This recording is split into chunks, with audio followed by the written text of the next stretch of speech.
Kenyan Deputy President William Ruto has asked the lower eastern leaders to stop wrangling, saying the supremacy battles in the area were undermining development. The DP warned that political rivalry between factions, one loyal to Machakos Governor Alfred Mutua and the other to former Vice President Kalonzo Musyoka, had stagnated the development of the region. Touring Mwingi County, Kenya's lower eastern region, the Deputy President weighed in on the political rivalry between the Machakos Governor Dr. Alfred Mutua and former Vice President Kalonzo Musyoka.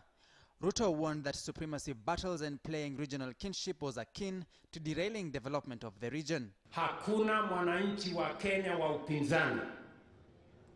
Wananchi wote wa Kenya ni wa taifa moja, taifa la Kenya. Na serikali yao ni moja, serikali ya Kenya. Machakos Governor Dr. Alfred Mutua and his Wiper Party boss Kalonzo Musyoka have locked horns in what Wiper Party loyalists claim is Mutua's offensive to upstage Kalonzo as the Kamba regional kingpin. Rivalry between the two was displayed when Kalonzo's political rally was disrupted a week ago by youth wielding placards praising Governor Mutua.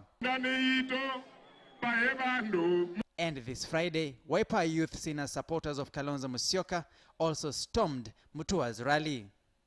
Thus far, the Wiper Party wants Mutua to decamp the party and join the Jubilee administration they claim he's cozy with. Na mimi naomba watu wote, wale walikuwa wanashindana na Uhuru Kenyatta, walikuwa wanashindana na wewe Mheshimiwa Ruto, waache mambo ya siasa na vitina, tufanyie wananchi. Sababu Kitui County ni Kenya. Na ile serikali Mheshimiwa Uhuru Kenyatta na mimi tunaendesha ni serikali ya Kenya. Mutua is championing the Maendeleo Chap-Chap drive that seems to be upsetting his sponsor party, Wiper.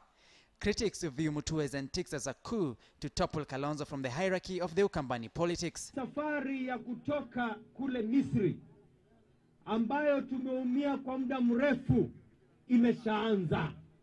Sisi tumeanza kwenda kule Kana.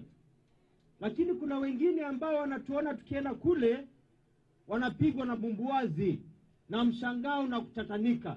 But the Deputy President says his administration will not seclude opposition regions in its development agenda. Samugina, KTN News.